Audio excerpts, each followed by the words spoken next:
సంఘ క్షేమాభివృద్ధి ఆశీర్వాద కూడిక. ఈ కూడికలో వర్తమానం అందించడానికి నన్ను పిలిచినటువంటి తండ్రి సమానులు, దైవజనులు, మరి పెద్దయ్య గారికి మా హృదయపూర్వకమైన వందనాలు తెలియజేస్తున్నాను. దానియేల్ అయ్య గారికి, అమ్మగారికి మా వందనాలు. అలాగే మరి మా ప్రియులు, ఆత్మీయ సహోదరులు, స్థానిక దైవజనులు, సంఘ కాపరులు, మరి ప్రభుదాస్ అన్నయ్యకి, అలాగే అమ్మగారికి మా హృదయపూర్వకమైన వందనాలు, అక్కకి మా హృదయపూర్వకమైన వందనాలు. మీ అందరికీ మరి నాకంటే ముందు ఒక అద్భుతమైనటువంటి సాక్ష్యం. మరి వారు పలుకుతూ ఒక మాట, శ్రేష్టమైన మాట, పని చేయుట మన వంతు, కార్యము జరిగించుట దేవుని వంతు అనే చక్కటి మాటతో ముగించారు. మరి చక్కటి సాక్ష్యాన్ని సమయం కొంచెమే ఇచ్చినా అద్భుతంగా మరి సమయాన్ని మరి వారు ఉపయోగించుకుని చాలా శ్రేష్టమైన మాటలు తెలియజేస్తున్నటువంటి అనుభవజ్ఞులు, పెద్దలు, మరి స్వార్థికులు, మరి ప్రియులు రాజారావు గారికి మా హృదయపూర్వకమైన వందనాలు తెలియజేస్తా ఉన్నాను. అలాగే ఈ ప్రాంత ప్రజలకు, కుటుంబాలకు, గొల్లగూడెం స్థానిక ప్రాంత వాసులకు, చిన్నలకు, పెద్దలకు, గ్రామ అధికారులకు అందరికీ మా హృదయపూర్వకమైన వందనాలు తెలియజేస్తున్నాను. అందరికీ వందనాలు. కొంచెం బిగ్గరగా హల్లెలూయా, హల్లెలూయా. నిత్యముగా ఈ మధ్యాహ్నము ప్రభు మనందరితో మాట్లాడును గాక. మనకు కావలసినటువంటి శ్రేష్టమైన వర్తమానము మనకు దయచేయును గాక. ఏ మాట కొరకైతే మనం ఎదురు చూస్తూ ఉన్నామో ఆ మాట చేత ప్రభు ఈ మధ్యాహ్నము మనలను దర్శించును గాక. దేవుడే తన స్వరమెత్తి మధ్యాహ్నము మనతో మాట్లాడును గాక. ఆయనే మనలను దర్శించును గాక. ఆయన కృప చేత ఈ మధ్యాహ్నము మనము నింపబడుదుము గాక. హల్లెలూయా. ఈనాటి వర్తమానము కొరకై మొదటి సమూయేలు గ్రంథము 7వ అధ్యాయము 6వ వచనాన్ని చదువుదాం. మొదటి సమూయేలు గ్రంథము 7వ అధ్యాయము 6వ వచనం. వారు మిస్పాలో కూడుకొని నీళ్లు చేది యెహోవా సన్నిధిని కుమ్మరించి ఆ దినము ఉపవాసముండి యెహోవా దృష్టికి మేము పాపాత్ములమని ఒప్పుకొనిరి. చాలు. దేవుడి మాటను దీవించునుగాక. ఆమేన్. చదవబడినటువంటి వాక్య భాగములు ఒక శ్రేష్టమైన మాట. ఈ మాటను మీరు చాలాసార్లు దైవజనుని నోటి ద్వారా వినుండొచ్చు. చాలా సందర్భాలలో ఆయా సభలలో కానీ ఆయా కూడికలలో కానీ మీరు వినుండొచ్చు. అయినను మరొక మారు ఈ మధ్యాహ్నం ఈ మాటను మనము ధ్యానించి ప్రభు మన కొరకై ఉద్దేశించిన సంగతులను విని మనము బలపరచబడుదుముగాక. ఆమేన్. చదవబడిన వాక్య భాగములో మనం చూస్తూ ఉన్నట్లయితే ప్రవక్త అయిన సమూయేలు కనబడతా ఉన్నాడు. సమూయేలు గురించి మీ అందరికీ బాగా తెలుసు. హన్నా గొడ్రాలై ఉన్నప్పుడు మరి ఆ నిందను, అవమానాన్ని భరించలేక హన్నా మరి దేవుని మందిరానికి పోయి ప్రభువుని వేడుకొని ప్రభు కృపను బట్టి ఒక తీర్మానం చేసుకుంది. నాకు గనక మగబిడ్డనిస్తే మరలా నీ సన్నిధికి ఇచ్చేస్తాను అని. తీర్మానము బలమైనదో, విశ్వాసము బలమైనదో, ప్రార్థన బలమైనదో, ఆమె ఎంచుకున్నటువంటి మార్గము బలమైనదో, మరి దేవుడు ఆమె కోరుకున్నట్టుగానే చక్కటి మగబిడ్డనిచ్చాడు. అనుకున్నది అనుకున్నట్టుగానే, ఏదైతే తీర్మానము చేసుకుందో తీర్మానము చేసుకున్నట్టుగానే పాలు విడవగానే కుమారుణ్ణి తీసుకుని వచ్చి ఏలి పాదాల దగ్గర పెట్టేసింది. ఆగి ఒక మాట చెప్పమంటారా? అలా తీర్మానాలు చేసుకున్న వాళ్ళు ఎంతమంది ఉన్నారు ఇక్కడ? అయ్యా ప్రభు కార్యం చేస్తే అది ఇస్తామనో, ప్రభు కార్యం చేస్తే ఫలానిది చేస్తామనో, మందిరానికి సమర్పించుకుంటామనో, లేదంటే ఏదైనా మొక్కుబళ్ళు చేసుకున్నామనో ఉన్నారమ్మా? చేతులు ఎత్తారు ఒకసారి. తీర్మానం చేసుకున్నవాళ్ళు లేవు అసలు తీర్మానాలు? మరి చేతులు ఎత్తారేంటమ్మా? దేవునికి స్తోత్రం. సరే, ఎత్తినా ఎత్తకపోయినా మీ మనస్సాక్షికి తెలుసు గనక నేను అంటాను, తీర్మానాన్ని త్వరగా తీర్చేయండి. అది ఆశీర్వాదం. దేవునికి స్తోత్రం. చేసుకున్న తీర్మానము గనక మనము నెరవేర్చకపోతే కొన్ని సందర్భాలలో ఆ తీర్మానము నెరవేర్చబడకపోవుటను బట్టి, అది మన దగ్గరే ఉండుటను బట్టి, అది మన దగ్గరే దాయబడుటను బట్టి అది మనకు శాపముగా మారే అవకాశము ఉంది. దేవునికి స్తోత్రం, హల్లెలూయా. కాబట్టి తీర్చవలసిన తీర్మానాలు, నిబంధనలు, ప్రమాణాలు ఏమన్నా ఉంటే త్వరగా ఆమె చెప్తారా? ఎండో నోలు తెరవట్లా, కష్టం అనుకుంటా. గట్టిగా చెప్పండి ఆమెనని. మీ పక్కన ఉన్న వారికి చెప్పండి, నువ్వు చేసుకున్న తీర్మానం త్వరగా తీర్చేయని. ఏంటమ్మా అవుతున్నారా? అంటే తీర్చబడినవి చాలా ఉన్నాయి అన్నమాట. ఇంకా దేవునికి స్తోత్రం చెప్పండి. అప్పుడెప్పుడు మా చర్చిలో ఒక ఆటు బాగుపోతే ప్రార్థన చేయమంది అక్క. ప్రార్థన చేస్తే దేవుడు స్వస్థపరిచి ఇంటికి తీసుకొచ్చాడు. ఆమె అనుకుందంటే హాస్పిటల్లో ఉంటే బాగుపడి ఇంటికి వచ్చేస్తే 20 కేజీలు డబర్ ఎత్తాను అందంట. 20 కేజీలు డబర్ ఎత్తాను 5 సంవత్సరాలు అయింది, ఇప్పుడు దాకా రాలేదు. దేవునికి స్తోత్రం చెప్పండి గట్టిగా, హల్లెలూయా, హల్లెలూయా. ప్రభువుతో చేసుకునే నిబంధన మర్చిపోకూడదు. ముందుకు వెళ్ళిపోదాం. సమూయేలు యాజకుడైన ఏలి పాదాల దగ్గర పెరుగుతూ దేవుని యందు భయభక్తులు గలవాడై మందిరములో పరిచర్య చేస్తూ ఒకానొక దినాన దేవునిక స్వరాన్ని వింటా ఉన్నాడు. ఆగి మరొక మాట చెప్తా. ఆత్మీయంగా మీరు బలపరచబడటం కోసం మీ బిడ్డలను దేవుని సన్నిధికి తీసుకురండి. మందిర పరిచర్యను వారికి నేర్పించండి. మందిర అనుభవములో వారిని పెంచండి. యాజకుడైన ఏలి పాదాల ఎదుట సమూయేలు ఉన్నట్లుగా సేవకుని పాదాల దగ్గర మీ బిడ్డలను పెట్టండి. సమూయేలు వర్ధిల్లిన రీతిగా మీ బిడ్డలు వర్ధిల్లుదురుగాక. గట్టిగా చెప్పాలి. సమూయేలు ఆశీర్వదించబడిన రీతిగా మన బిడ్డలు ఆశీర్వదించబడుదురుగాక. సమూయేలును హెచ్చించిన రీతిగా దేవుడు మన బిడ్డలను హెచ్చించునుగాక. సమూయేలు ఎంత గొప్ప వాడయ్యాడంటే లేఖనాల్లో రాయబడింది, సమూయేలు పెద్దవాడవుతూ ఉన్నప్పుడంట దేవుని కృపా హస్తము అతనికి తోడై ఉండినందున అతడు రాజులను అభిషేకించునంతటి వాడయ్యాడంట. నమ్మినోళ్ళు గట్టిగా స్తోత్రం చెప్పాలి. ఎవరిని అభిషేకించేవాడు? మన బిడ్డలను రాజులను అభిషేకించువారగుదురుగాక, అధికారులగుదురుగాక, అధిపతులగుదురుగాక, న్యాయకర్తలగుదురుగాక, న్యాయాధిపతులగుదురుగాక. దేవుడు మన బిడ్డలను ఉన్నతమైన శిఖరాలను ఎక్కించునుగాక. ఆమేన్. దీనంతటికి ఒకటే ఒక కారణం, హన్నా చేసుకున్న తీర్మానం. చెప్పండి, ఏ తీర్మానం అంట? హన్నా చేసుకున్న అంతే తీర్మానం నెరవేర్చబడితే ప్రభు కార్యాలు ఆటోమేటిక్గా జరిగిపోతాయి. నమ్మిన వాళ్ళు స్తోత్రం చెప్పొచ్చు. హల్లెలూయా. సమూయేలు ఎదుగుతూ ఉన్నటువంటి దినాల్లో దేవునికి వాక్కు ప్రత్యక్షమై ఇశ్రాయేలీయులతో మాట్లాడమంటున్నాడు. ఎందుకు మాట్లాడమన్నాడు ఇశ్రాయేలీయులతో అనంటే, ఇశ్రాయేలీయులు దేవునికి దూరమైపోయి బ్రతుకుతున్నారంట.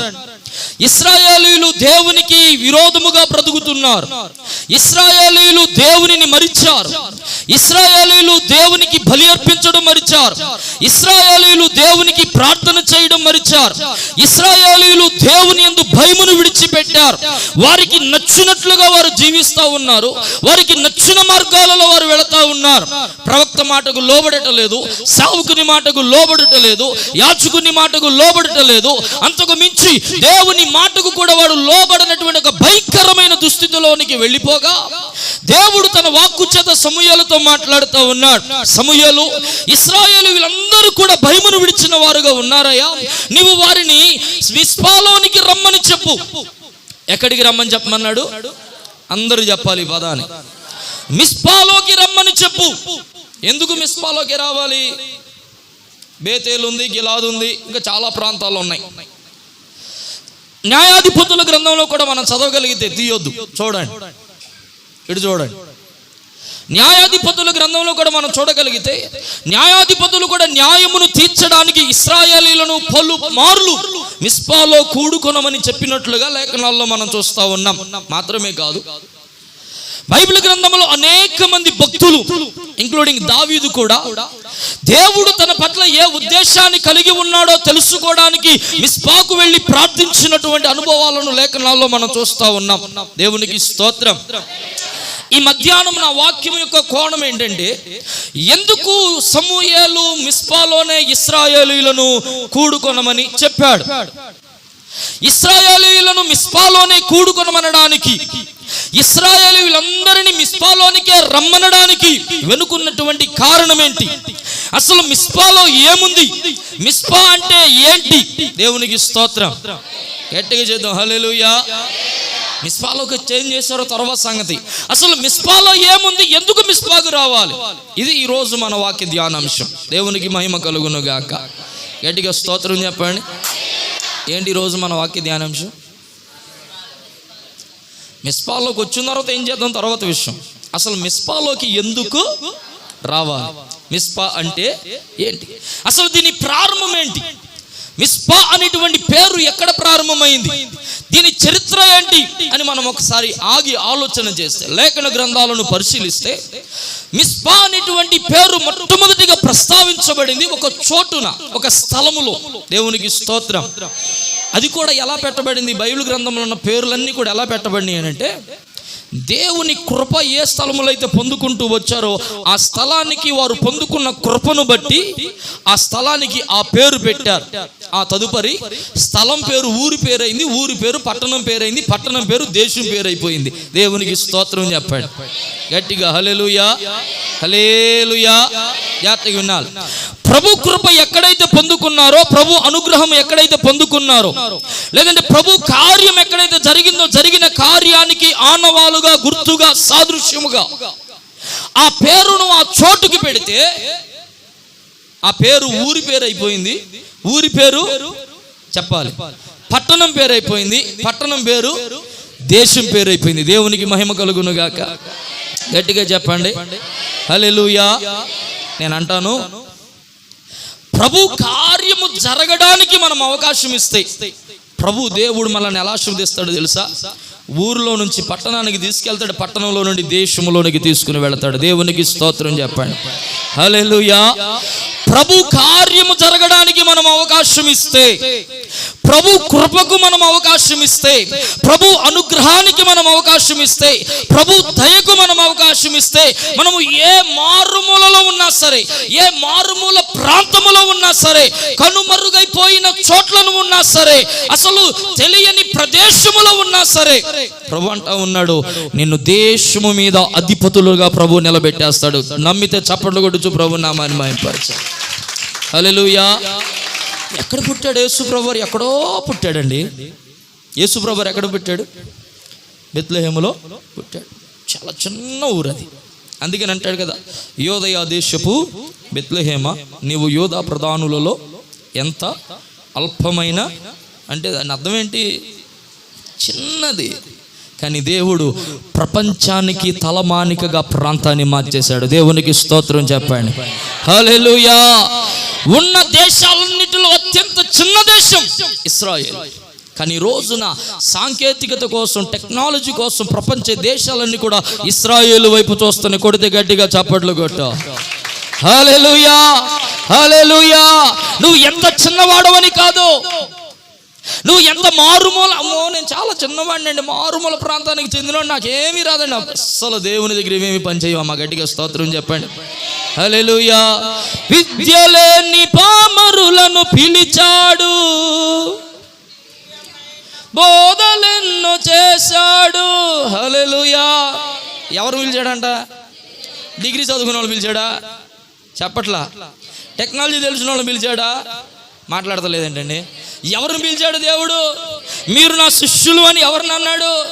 చేపలు పట్టుకునే వాళ్ళమ్మా. దేవునికి స్తోత్రం చెప్పండి.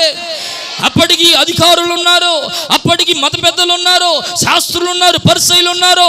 ఈ ధర్మశాస్త్ర గ్రంథాన్ని అనుకరించి దాన్ని పఠించినటువంటి వారు ఉన్నారు. కళ్ళు మూసుకుని ఒక్క తెప్పుకోకుండా ధర్మశాస్త్రాన్ని టక టక టక టక చెప్పగలిగినటువంటి అనుభవజ్ఞులు ఉన్నారు. కానీ యేసు ప్రభువారు వారిని ఎవరిని కూడా శిష్యులుగా ఎంచుకోవాలా. దేవునికి స్తోత్రం. మిస్పా కూడా అలాంటిదే. ఒక చిన్న ప్రాంతం, అసలు ప్రాంతం అని కూడా చెప్పడానికి లేదు, అది ఒక చోటు అంతే.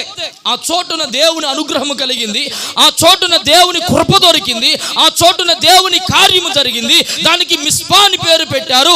ఆ చోటు పేరు ఊరి పేరైంది, ఊరి పేరు పట్టణం పేరైంది, పట్టణం పేరు దేవునికి స్తోత్రం. దేవుడట్టి కృప మనందరికీ దయచేయును గాక. చిన్నవారం ఉన్నామేమో, దేవుడు రానున్న దినాల్లో మనలందరినీ పెద్దవారినిగా చేయును గాక. మన కుటుంబాలలో నుండి దేశమును ఏలు బిడ్డలను లేపును గాక. మన కుటుంబాలలో నుండి దేవుడు అద్భుతాలను బయటికి తీసుకుని వచ్చును గాక. మన గర్భములలో నుండి దేవుడు అసాధారణమైన వాటిని తీసుకుని వచ్చును గాక. హల్లెలూయా, హల్లెలూయా. మిస్పా మొదటి ప్రారంభాన్ని మనం చూస్తే చూడండి, 5 అనుభవాలు చెప్తాం మిస్పాలో. ఎన్ని అనుభవాలు? 5 అనుభవాలు. మొదటి అనుభవం ఆది కాండము 31వ అధ్యాయము 48వ వచనం.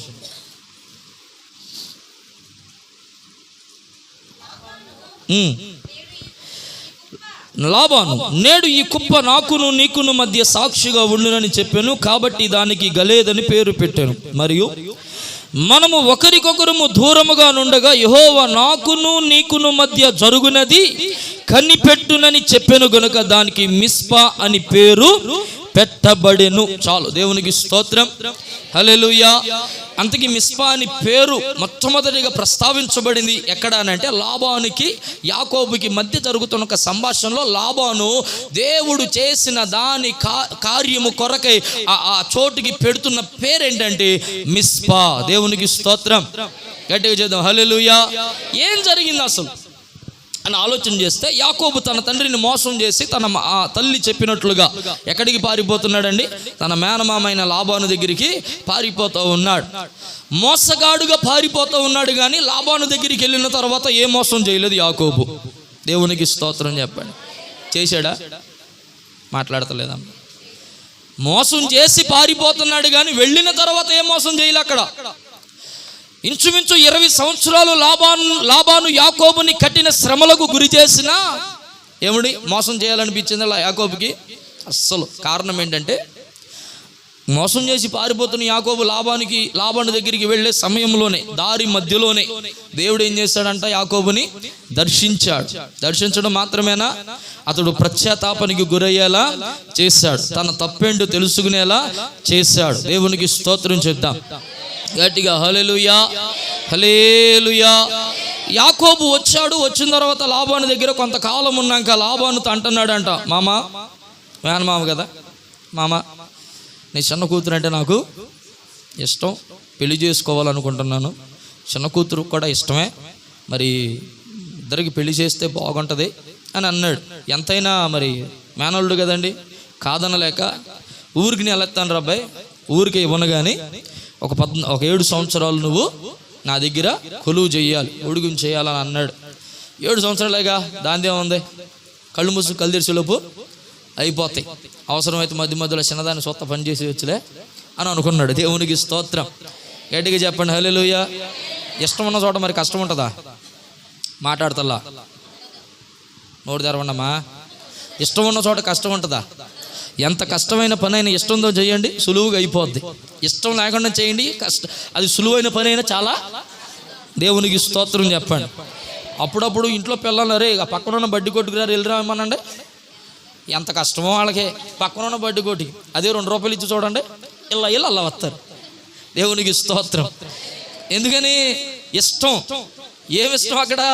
కొనుక్కోవడానికి 2 రూపాయలు ఇస్తే ఏ పనైనా ఇక అనవసరం. దేవునికి స్తోత్రం చేద్దాం. అలాగే దాని ఏముందండి, యాకోబు 7 సంవత్సరాలు అయిపోయిన తర్వాత వెళ్ళి అడిగాడంట, మామ మరి ఏంటి 7 సంవత్సరాలు అయిపోయింది, మరి కూతురు నుంచి పెళ్లి చేస్తావనంటే లాబాను అన్నాడంట, దాని ఏముందిరా, నేను మాట తప్పేవాడిని అస్సలు కాదు, సాయంత్రం ఏర్పాటు చేస్తాను లగ్గాలు, కానీ రేపు పెళ్ళి అని అన్నాడంట. రాత్రికి పెళ్ళి ఏర్పాటు చేశాడు. తెల్లారు చూస్తే చిన్నది లేదు పెద్దది ఉంది అక్కడ. ఇక చూడు షాకు, పరుగెత్తుకుంటూ వెళ్ళిపోయాడు, కేకలు వేసుకుంటా, మేనో లాబాను మామయ్య వెళ్ళిపోయాడు. ఏడు నువ్వు చేసిన పని ఏంటి? నేను అడిగింది, నేను కొలువు చేసింది ఎవరి కోసం? ఇన్నాళ్ళు 7 సంవత్సరాలు కష్టం అనగా, భారం అనగా, చెమట వచ్చి రక్తం చిందించి ఎవరి కోసం ఇదంతా? మరి నువ్వేం చేసావు?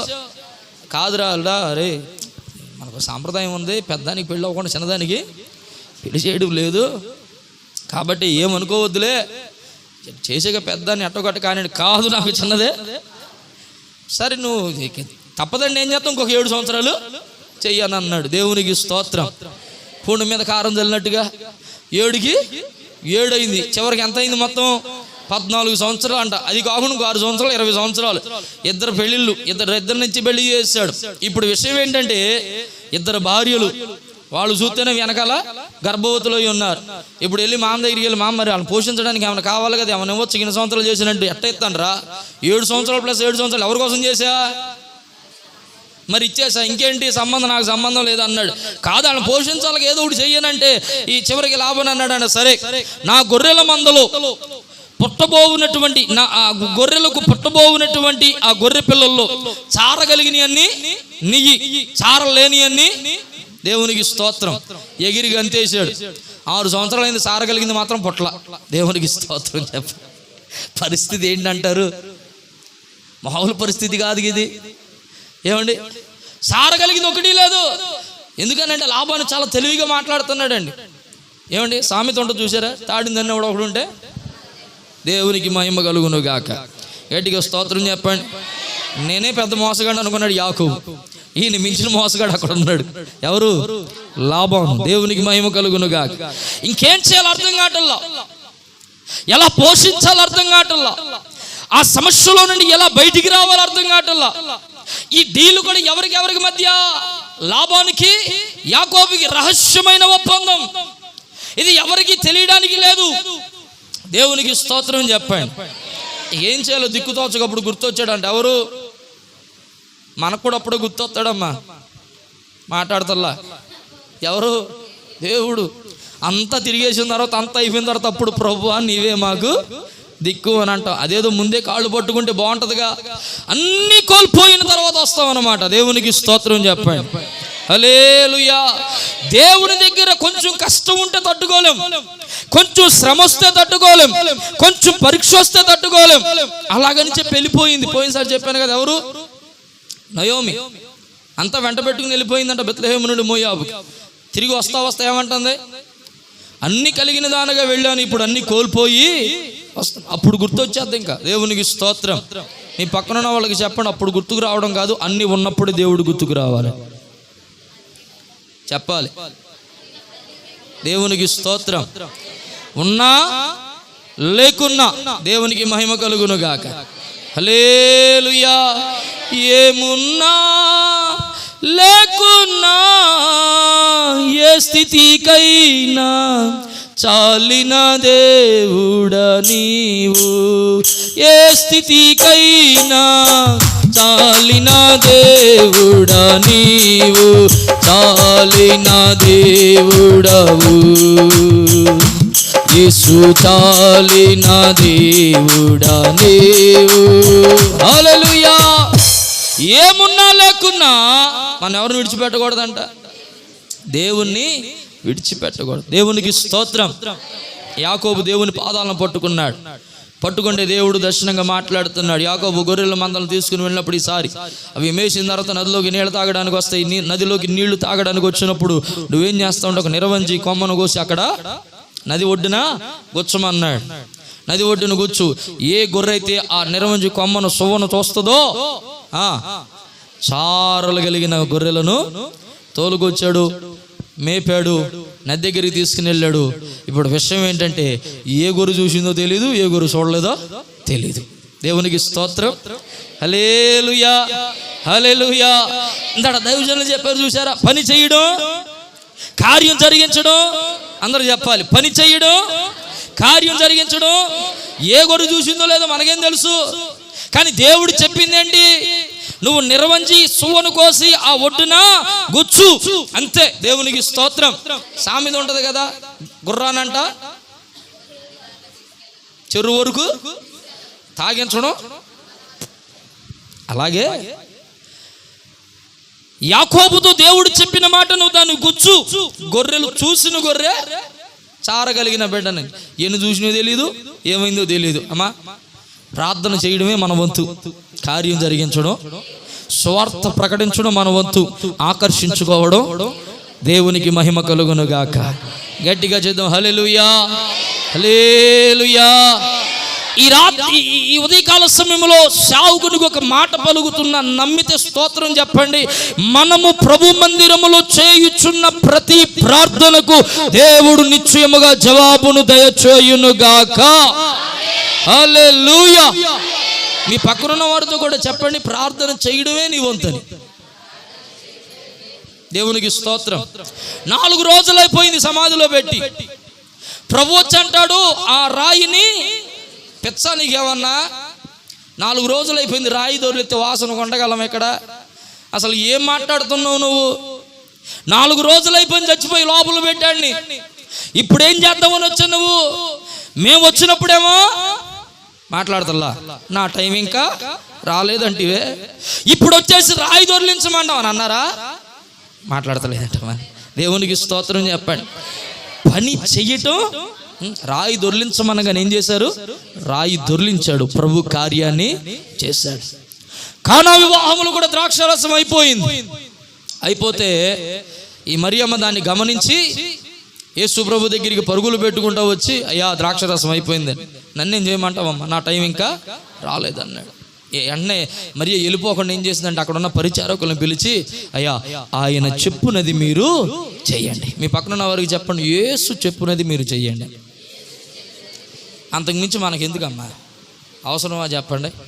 చెప్పంద చేసి లేనిపోని ఏమంటారు దాన్ని, తంటాలు తెచ్చుకోవడం ఎందుకు? దేవునికి మహిమ కలుగును గాక. హల్లెలూయా. చెప్పంద చేయడం ఎందుకు? లేనిపోని తంటాలు తెచ్చుకోవడం ఎందుకమ్మా? ఆ పరిచారకులను పిలిచి, ఆయన చెప్పింది నిశ్చయంగా ప్రభు చెప్పినదే మనము చేయుదుముగాక, వాక్యానుసారంగా మనం నడుచుదుముగాక, దేవుని దీవెనలు పొందుదుముగాక. చూస్తున్నారు ఆయన ఏం చెప్తాడా, ఏం చెప్తాడా, ఏం చెప్తాడా. అండ్ యేసు ప్రభు టైం వచ్చింది, పరిచారకుని పిలిచాడు, అక్కడ ఉన్న రాతి బాణల్ని నీళ్లతో నింపండి అన్నారు. వీళ్ళు ఇంకా మరి ఫాస్ట్ అండి పరిచారకులు, దేవునికి స్తోత్రం. మామూలు ఫాస్ట్ కాదు, అసలు చెప్పడం వాళ్ళ సొంచుల మట్టుకు నింపేశారంట.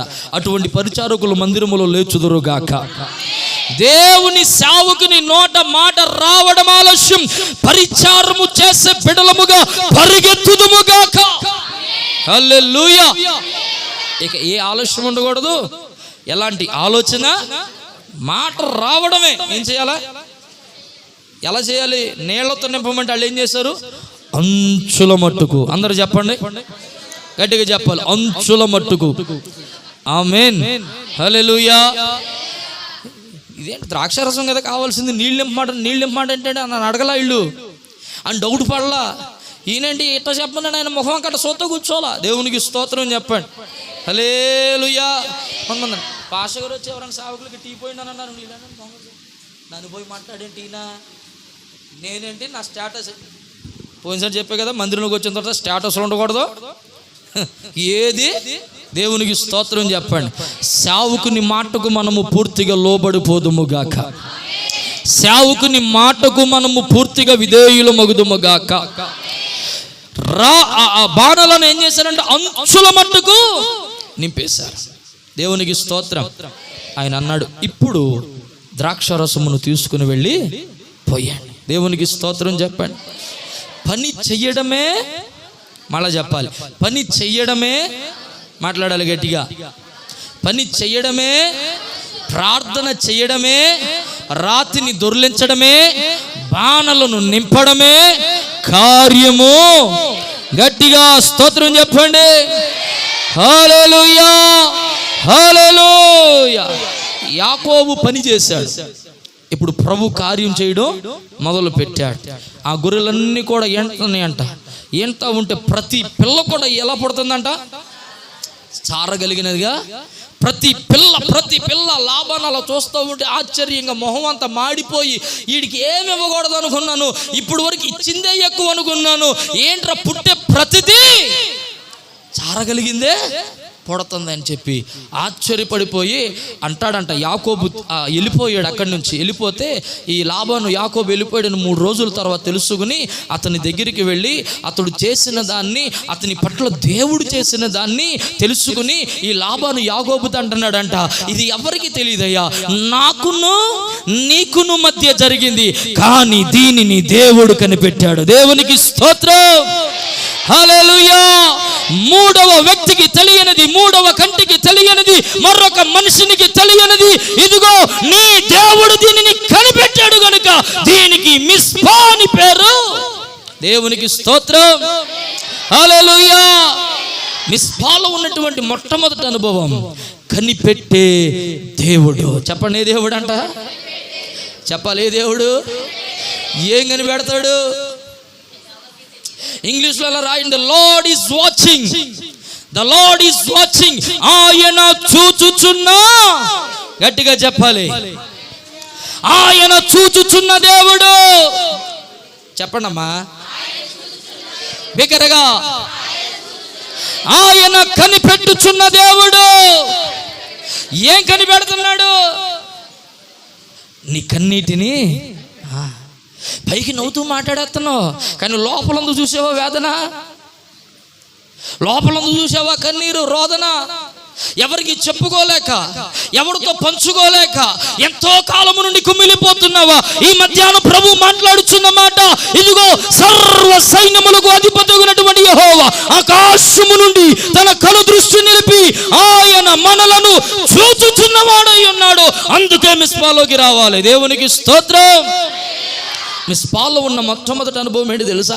ఆయన నిన్ను చూస్తున్నాడు. నీ హృదయంతరంగాన్ని ఆయన చూస్తున్నాడు. ఇగో మొట్టమొదటి వాడు వచ్చాడు సమూయేలు. ఎంత బాగున్నాడు, రాజు అవ్వడానికి వీడే శ్రేష్ఠుడు అని అనుకున్నాడు. కానీ ప్రభు అంటున్నాడు, నువ్వు మనుషుల పై రూపాన్ని చూస్తున్నావు. వాడు పైకి బాగున్నాడు, వాడి దేహ దారుఢ్యం బాగుంది, వాడి సౌష్ఠవం బాగుంది, మంచి బట్టలు వేసుకున్నాడు, అందంగా ఉన్నాడు, కానీ హృదయం బాగోలేదు. ఆడిది తీసే పక్కకే. రెండోవాడు వచ్చాడు, తీసేయ్. మూడోవాడు వచ్చాడు, తీసేయ్. ఇలా 7 వచ్చారంట. ప్రభు అన్నాడు, వద్దు, వీళ్ళ ఎవడు రాజు అవ్వడానికి. దేవునికి స్తోత్రం చెప్పండి. సమూయేలు అంటాడు, అదేంటి ప్రభువా, వీళ్ళు యుద్ధాలు తెలిసిన వాళ్ళు, యుద్ధ విన్యాసాలు తెలిసిన వాళ్ళు, చదవరులు, విద్యావంతులు, ధర్మశాస్త్రాన్ని పఠించిన వాళ్ళు, అబ్బో వీళ్ళకి తెలియని విద్య లేదు, ఇప్పటికే సైన్యంలో సైనికులుగా పనిచేస్తూ ఉన్నారంట. అయితే ఏంటి? వారి హృదయము బాగాల. దేవునికి స్తోత్రం. హల్లెలూయా, హల్లెలూయా. సమూయేలు అడుగుతాడు, ఇంకెవడన్నా ఉన్నాడయ్యా? పనికి రానోడు, ఎందుకు యోగ్యత లేనోడు, చీకొట్టబడిన వాడు, వెలివేయబడిన వాడు, ఎన్నిక లేనివాడు, గొర్రెలను కాచుకున్నాడు. పిలిపించు. ఎందుకు ఆడెందుకయ్యా? పొట్టోడు, అసలు ఏం తెలియదు. ఆడు తమాయికుడండి, పిచ్చోడండి, మెంటలోడండి. దేవునికి స్తోత్రం చెప్పండి. పర్వాలేదు, పిలిపించు. వాడు వస్తా ఉండంగా అల్లంత దూరాన్ని చూచి సమూయేలుతో స్వరము మాట్లాడుతుందంట, ఇదిగో నేను కోరుకొనినవాడు. దేవునికి స్తోత్రం చెప్పండి. హల్లెలూయా. వాడి రూపం బాగాలేదు, పైకి చూడడానికి చిరిగిపోయిన బట్టలు, మాసిపోయిన బట్టలు. ఎలా ఉంటారండి గొర్రెలు కాసుకునే వాళ్ళు? మాట్లాడతల్లా, కోటు సూట్ వేసుకుని కాసుకుంటారా? ఎలా కాచుకుంటారు గొర్రెల్ని?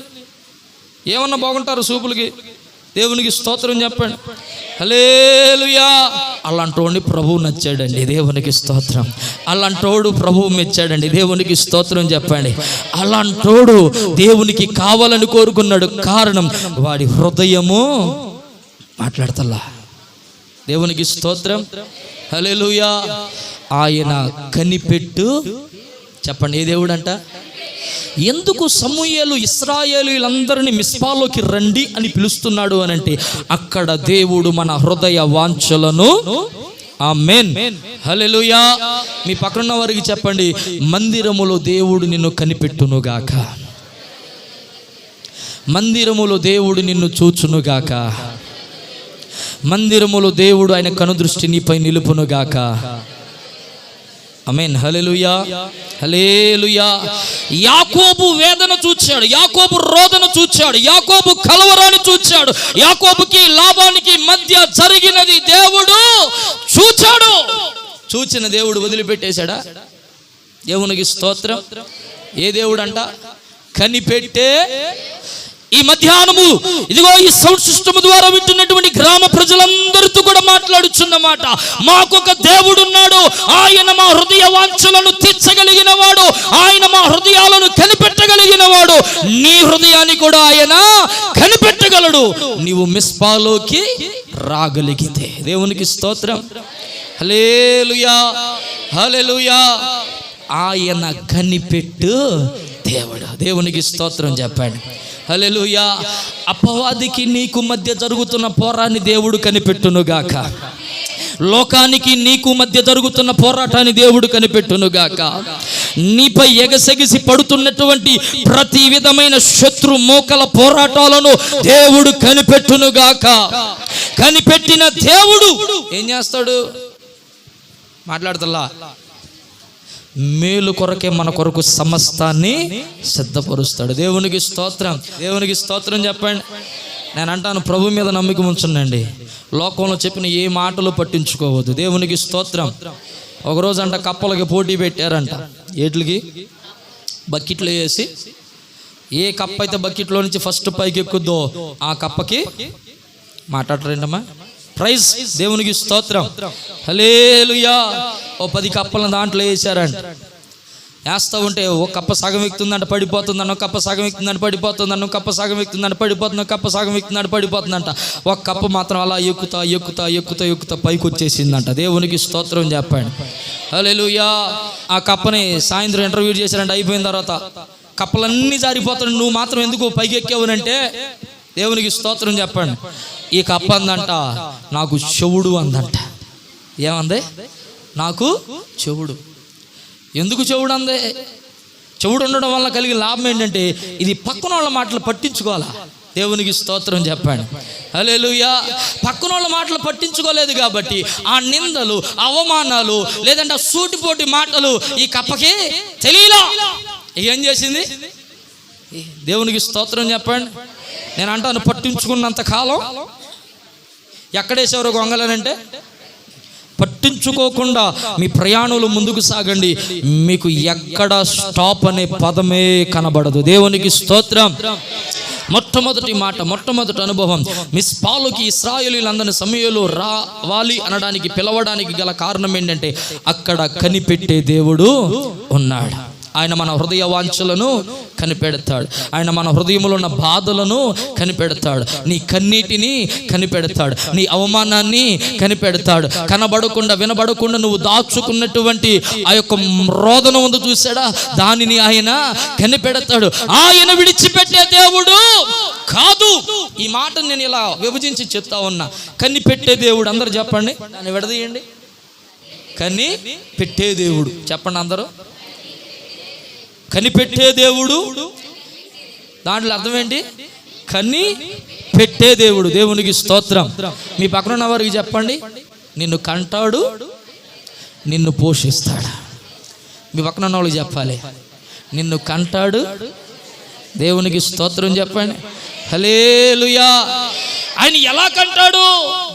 లేఖనాల్లో రాయబడింది, ఆయనంట మనము పాపములో చచ్చిన వారి వలె ఉండగా ఆయన తన స్వరక్తం ఇచ్చి. ఈ మాట అర్థం అవడం కోసం నేను ఈ పదాన్ని వాడుతూ ఈ ఉచ్చారణ చేస్తా ఉన్నాను. తల్లులుగా బిడ్డల గురించి మీరు ఒక మాట ప్రస్తావిస్తూ ఉంటారు. ఏమని? అక్క చెప్పండి, నా రక్తాన్ని తారబోసి కన్నానయ్యా. దేవునికి స్తోత్రం అంటారా? అనరా? ఏమండి, ఈ శరీరంలో ఉన్నటువంటి ఒక 5 లీటర్లలో 1 లీటర్ రక్తాన్ని దారపోసి కన్న బిడ్డ కోసం మీరు అంత తాపత్రయపడుతూ ఉంటే, తన శరీరములో ఆఖరి బొట్టు వరకు రక్తాన్ని చిందించేశాడు కదా, ఇంకా ఆయన ఎంత తాపత్రయపడాలమ్మా. దేవునికి స్తోత్రం చెప్పండి. హల్లెలూయా. ఆయన శరీరంలో ఒక్క రక్తపు బొట్టు కూడా లేదు. ఆయన ప్రక్కలో బల్లెముతో పొడుస్తేనంట రక్తం రాలా, ఏమొచ్చింది?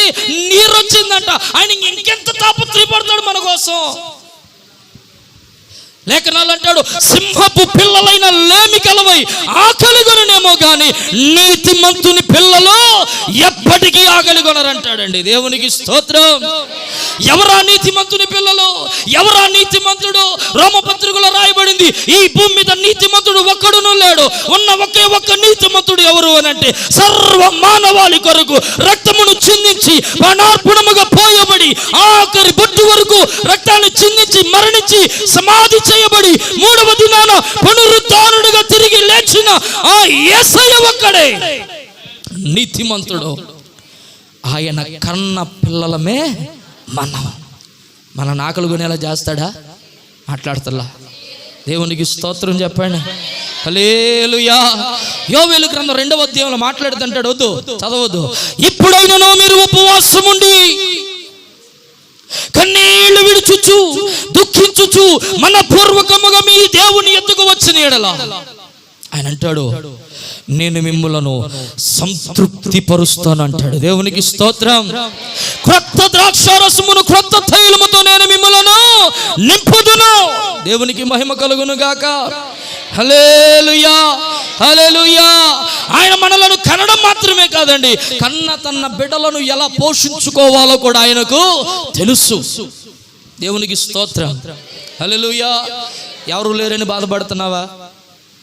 నన్ను ఎవరు చూడలేదని అనుకుంటున్నావా? పట్టుకో ప్రభు పాదాలు. కాకుల ద్వారా ఏలియని పోషించిన దేవుడు నిశ్చయముగా మనలను పోషించునుగాక. విధవరాల ద్వారా ఏలియని పోషించిన దేవుడు నిశ్చయముగా మనలను పోషించునుగాక. అరణ్య యాత్రలు ఇశ్రాయేలు ఆకలి లేదని ఆయన మీద సనుగుకున్న ప్రేమ కలిగిన దేవుడు ఆ సనుగును మరిచి ఆకాశములో పరలోకమందున్నటువంటి దేవదూతలు తినే మన్నాను కురిపించిన దేవుడు మనలను పోషించుటకు దేవుడు ఆయన కరుణ హస్తాన్ని మన పైన చాపునుగాక. హల్లెలూయా, హల్లెలూయా. ఇదిగో ఈ మధ్యాహ్నం ప్రభు మాట్లాడుతూ ఉన్నాడు. నిన్ను చూచుచున్న దేవుడు, నిన్ను కన్న దేవుడు, నిన్ను పోషించు దేవుడు ఉన్నాడు ఇక్కడ. ఎక్కడా? మిస్పాలో. ఎక్కడంట? మిస్పాలో. ఏముంది మిస్పాలో?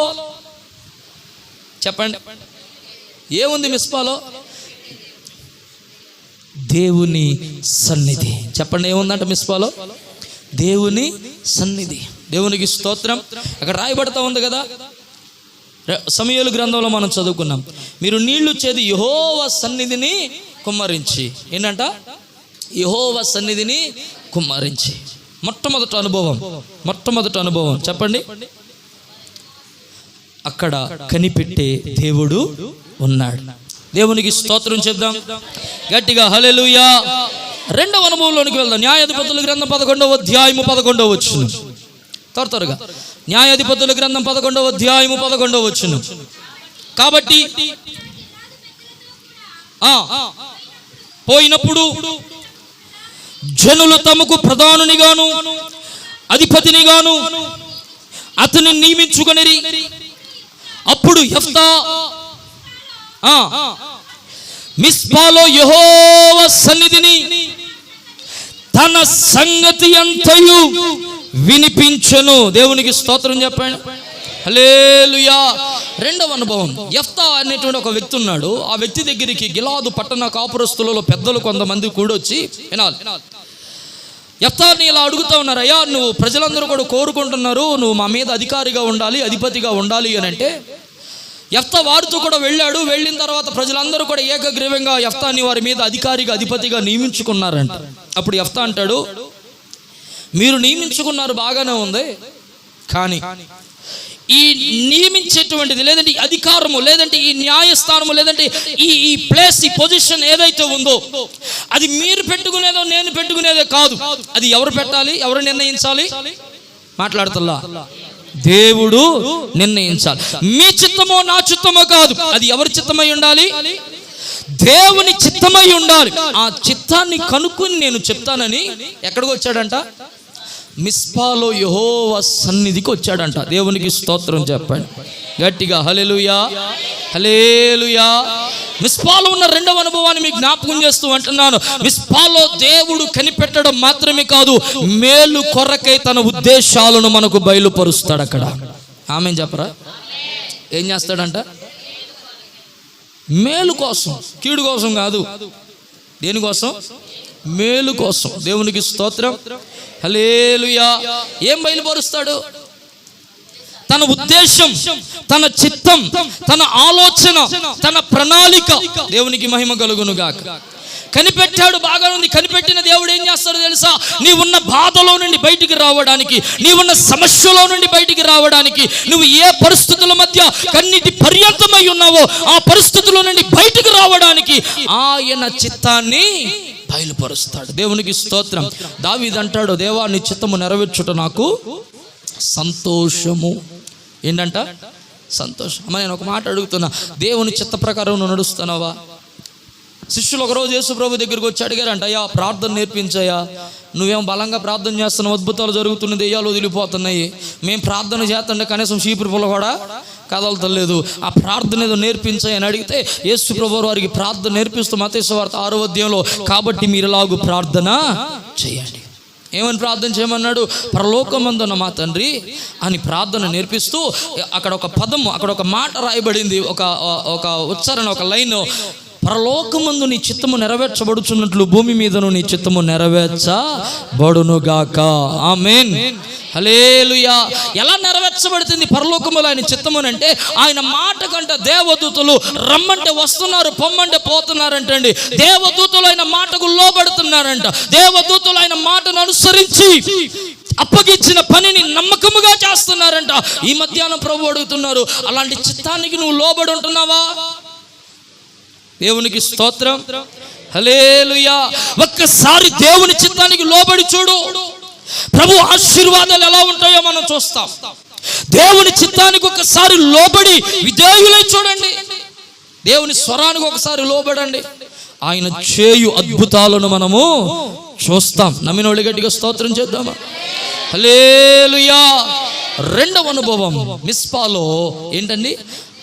మేలు కొరకై అక్కడ ఆయన ఉద్దేశాలను, దేవుని ఉద్దేశాలను మనకు బయలుపరుస్తాడు. మూడవ అనుభవం మొదటి సమూయేలు గ్రంథం 7వ అధ్యాయము 5వ వచనం. ఇశ్రాయేలీయులందరిని మిస్పాకు పిలువనప్పుడు నేను మీ పక్షమున యెహోవాను ప్రార్థన చేతును. అందరూ చెప్పండి, నేను మీ పక్షమున యెహోవాను. ఎవరినంట? ఇశ్రాయేలీయులందరిని పిలువనంపాలి. కొంతమంది కాదు, చెప్పండి, అందరిని. అందరూ చెప్పాలి ఈ మాట, అందరిని. మాట్లాడతల్లా కొంచెం గట్టిగా, బయట ఉన్నవాళ్ళు అందరినీ. అంటే భర్త, భార్య, పిల్లలు. దేవునికి స్తోత్రం చెప్పండి. హల్లెలూయా. ఇప్పుడు ఆ కిటికీకి ఆ ఎర్రటి దారం కట్టి రాహాబు ఏం చేసింది? తన ఇంటి వారిని అందరినీ. ఎందుకోసం? రక్షణ ఉంది అక్కడ. దేవునికి స్తోత్రం చెప్పండి. విధవరాలింటికి ఏలియా వచ్చినప్పుడు అక్కడ పిండి తరగక పోవుట వలన ఆమె ఏం చేసింది? తన బంధువులందరినీ. మాట్లాడతలేదంటండి. యేసు ప్రభువారు కూడా ఉపమానాలు చెప్తూ పోయిన నాణెము దొరికినప్పుడు ఆ స్త్రీ కూడా ఏం చేసింది? అందరినీ. దేవునికి స్తోత్రం చెప్పండి. హల్లెలూయా. ఇప్పుడు మనం ఏం చేయాలి? మాట్లాడరేంటమ్మా? గట్టిగా చెప్పాలి. అందరినీ పిలవాలి. సరే, పగలు పిలిచారో లేదో నాకు తెలియదు, కానీ రాత్రికి పిలుచుకోరండి. దేవునికి స్తోత్రం. మీ పక్కన ఉన్న వారికి చెప్పండి, రాత్రికి నీ కుటుంబంతో కూడా మందిరానికి రావాలని చెప్పండి. ఇప్పుడు ఇంటికి వెళ్ళంగానే బ్రతిమలాడండి. ఎవరినే? భర్తలను బ్రతిమలాడండి. అయ్యా అయ్యా రాయ్యా, ఈ ఒక్కపూట రాయ్యా. ఇక్కడ అంటున్నాడు, ఇశ్రాయేలీయులందరినీ మీరు మిస్పాకు పిలవండి, అక్కడ నేను వారందరి నిమిత్తమై ప్రార్థన చేస్తాను. ఈ రాత్రి దైవజనులు మీ అందరి నిమిత్తమై ప్రార్థన చేస్తారు. కాబట్టి మీరు అందరూ ఏం చేయాలి? అమ్మా, అందరిని తీసుకుని రండి. ఆమేన్. అందరిని తీసుకుని వచ్చుదుముగాక. కబురు పెట్టండి. ఆ పక్కింటి వాళ్ళకి, ఈ పక్కింటి వాళ్ళకి, దూరభారాన ఉన్న వాళ్ళందరూ కబురు పెట్టండి. మన ఊరిలో సభ జరుగుతుంది, సేవకులు మన క్షేమార్థమే సభను పెట్టారు, గ్రామ క్షేమార్థమే సభను పెట్టారు, గ్రామ ఆశీర్వాదకరమే సభను పెట్టారు, సువార్త వినిపించబడుతుంది, రండి మీరు ఆశీర్వదించబడతారని వారిని ప్రేమతో ఆహ్వానించండి. అట్టి కృప దేవుడు మనకు దయచేయును గాక. ఇక్కడ అంటున్నాడు సమూయేలు, ఇశ్రాయేలీయులందరిని పిలవండి, నేను వారి పక్షమై ప్రార్థన చేస్తాను. మూడవ అనుభవం మిస్పాలో సమూయేలు అంటున్నాడు, నేను ప్రార్థన చేస్తాను. దేవుడు ప్రార్థన, ఏ దేవుడు ఉన్నాడు అక్కడ? ప్రార్థన ఆలకించే మన దేవుడు, ప్రార్థనలను ఆలకించే. చెప్పండి, గట్టిగా చెప్పాలి. మన దేవుడు ప్రార్థనలను ఆలకించే. ఒక పక్కన 400 మంది అయితే ఒక పక్కన ఒక్కడే నిలబడ్డాడు. ఎవరి ప్రార్థనలు విన్నాడు? ఒక్కని ప్రార్థన. ఇప్పుడు నేను అంటాను, ఒక్కని ప్రార్థన ఇంపార్టెంట్, 400 ప్రార్థన ఇంపార్టెంట్ కాదు, ఆ పైన అంటున్నవాడు ఇంపార్టెంట్. దేవునికి స్తోత్రం. మనము ఆరాధిస్తున్నది, మనము ప్రార్థిస్తున్నది ఎవరికో తెలుసా? విన్నే దేవునికి మహిమ కలుగును గాక. ప్రార్థన ఆలకించువానికి మనం ప్రార్థిస్తూ ఉన్నాం. ప్రార్థన ఆలకించి జవాబు ఇచ్చువానికి మనము ప్రార్థన చేస్తూ ఉన్నాం. 20వ కీర్తనలో అంటాడు, ఆపత్కాలమందు నేను మొర్ర పెట్టగా ఆయన నాకు ప్రత్యుత్తరం ఇచ్చెను. దేవునికి స్తోత్రం. అక్కడ చక్కగా అంటాడు, ఆయన నన్ను ఉద్ధరించెను, ఆయన నన్ను ఆదుకొనెను, ఆయన నాకు సహాయము, ఆయన నాకు కొండ, ఆయన నాకు. చక్కగా రాస్తాడండి. దేవునికి స్తోత్రం చెప్పండి. మూడవ అనుభవం ప్రార్థన ఆలకించే దేవుడు. మొట్టమొదటి మాట కనిపెట్టే దేవుడు. రెండవ మాట మేలు కొరకై తన ఉద్దేశములను తన చిత్తాన్ని మనకు బయలుపరిచే దేవుడు. మూడవ అనుభవం ప్రార్థన ఆలకించే దేవుడు. నాలుగవ అనుభవం పాపములను క్షమించే దేవుడు అంట. 6వ వచనం, వారు మిస్పాలో కూడుకొని నీళ్లు చేది యెహోవా సన్నిధిని కుమ్మరించి ఆ దినము ఉపవాసం ఉండి యెహోవా దృష్టికి మేము పాపాత్ములమని. ఏ మిస్పాలోని ఎందుకు ఒప్పుకోవాలి? ఇంకెక్కడైనా ఒప్పుకోవచ్చుగా అని అంటే కాదు. సమూయేలు అంటున్నాడు, మీరు మిస్పాలోకి రండి, ఇక్కడ మీరు ఒప్పుకోనండి, ఇక్కడ మీ పాపములను ఒప్పుకుంటే వాటిని క్షమించే దేవుడు ఉన్నాడు. దేవునికి స్తోత్రం. ఘోర పాపినైనా నేను దూరంగా పారిపోగా, చప్పట్లో, ఘోర పాపినైనా నేను దూరంగా పారిపోగా, పాడదాం. నీ ప్రేమతో నన్ను క్షమించి నన్ను హత్తుకున్నావయ్యా, నీ ప్రేమతో నన్ను నన్ను హత్తుకున్నావయ్యా, ఎంత మంచి దేవుడవయ్యా, ఎంత మంచి దేవుడవేసయ్యా,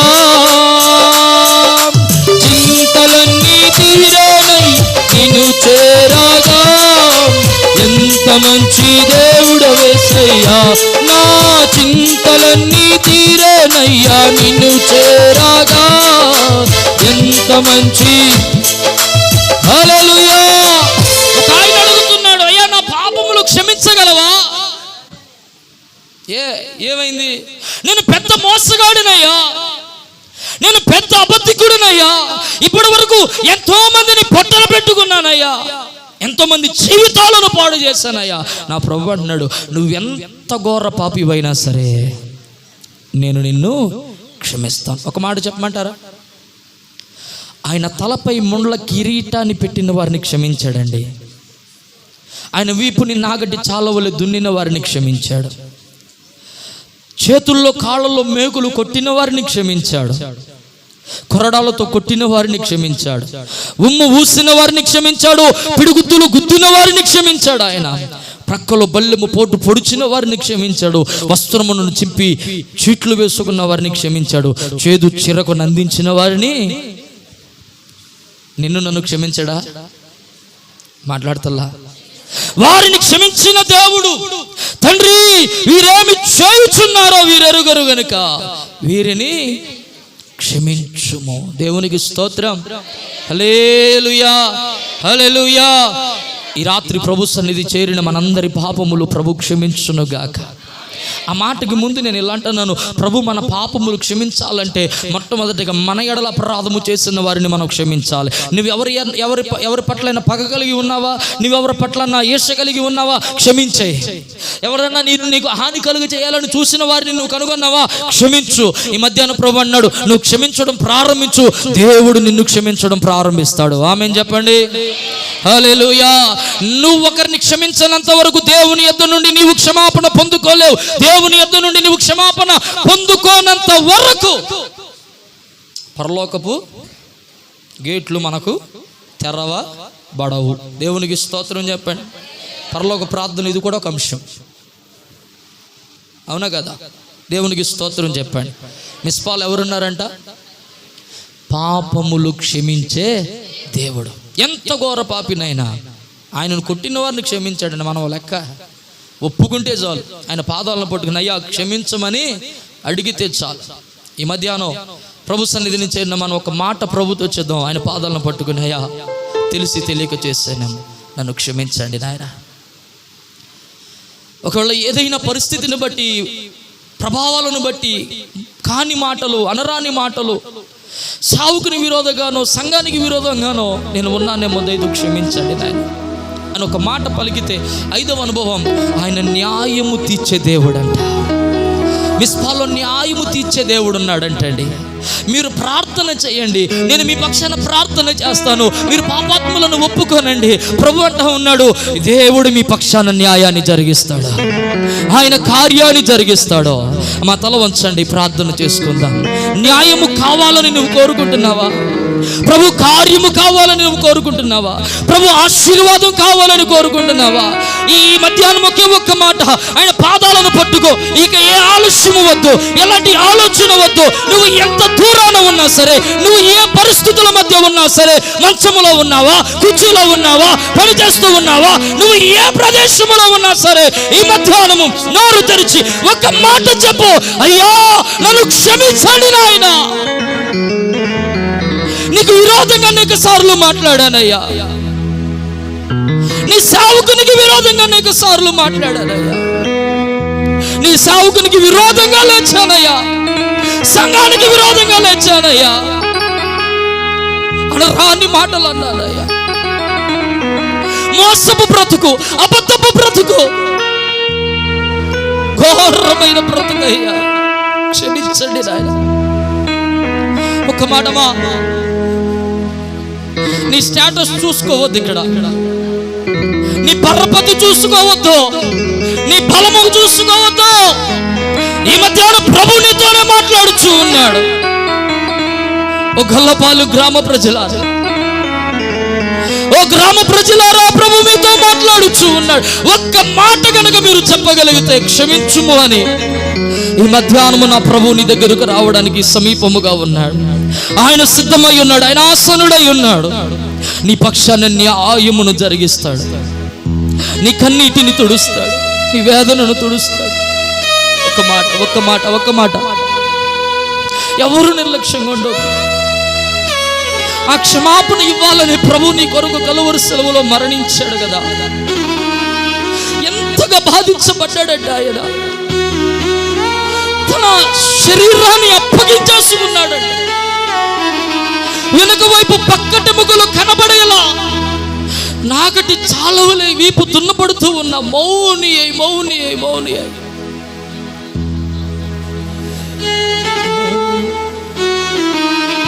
నేరము చేయని నీవు ఈ ఘోర పాపి కొరకు భారమైన సిలువా మోయలేక మోసావు, కొరడాలు చెల్లని చీల్చనే నీ సుందర దేహమునే, కొరడాలు చెల్లని చీల్చనే నీ సుందర దేహమునే, తడిపెను నీ తనువును రుధిరంబుదారలే. ఒకసారి జ్ఞాపకం చేస్తున్నా, తడిపెను నీ తనువును రుధిరంబుదారలే, తలి అయిన యేసయ్యా, వెలి అయిన యేసయ్యా, ఆయన నీ కొరకమా, ఓయో ఓ తండ్రి, ఓ తల్లి, ఓ పెద్దమ్మ, ఆయన నీ కొరకు మరణించాడు సిలువలో.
ప్రియులారా, ఈరోజు మధ్యాహ్న సమయంలో దేవుడు తన దాసుల్ని నిలబెట్టి వారిని మరుగుపరిచి వారి నుండి దేవుడు అద్భుతమైన సందేశాన్ని మనకి ఇచ్చారు.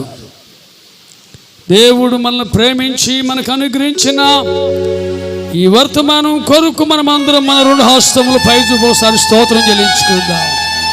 అందరూ బిగ్గరగా చెప్పాలి, అందరూ బిగ్గరగా చెప్పాలి, సంతోషంగా చెప్పాలి. ఆమేన్. ప్రార్థన. ప్రభువా నీ స్తోత్రములు, పరిశుద్ధుడా, సకల సృష్టికర్త యేసు ప్రభువా నీకు వందనాలు. ఈరోజు ప్రభు మధ్యాహ్న సమయమందు మీ దాసులు దైవజనులు అభిషేక్తులు రాజా గారిని మా మధ్య నిలువబెట్టి అద్భుతమైన సందేశాన్ని మీరు మాకు అనుగ్రహించిన సమయాన్ని బట్టి స్తుతిస్తున్నాం. మళ్ళీ ఈరోజు రాత్రి మీ దాసును మరుగుపరిచి నాతో మాతో మా అందరితో మాట్లాడండి. జరుగుతున్న ఈ కార్యక్రమాలు సంఘానికి, గ్రామానికి, చేరొచ్చిన ప్రజలందరికీ ఎంతో మేలు కలుగుతూ సహాయం చేయండి. మీరు మహిమ పొందమని యేసు నామములో ప్రార్థన చేసి అడుగుచున్నాము తండ్రి.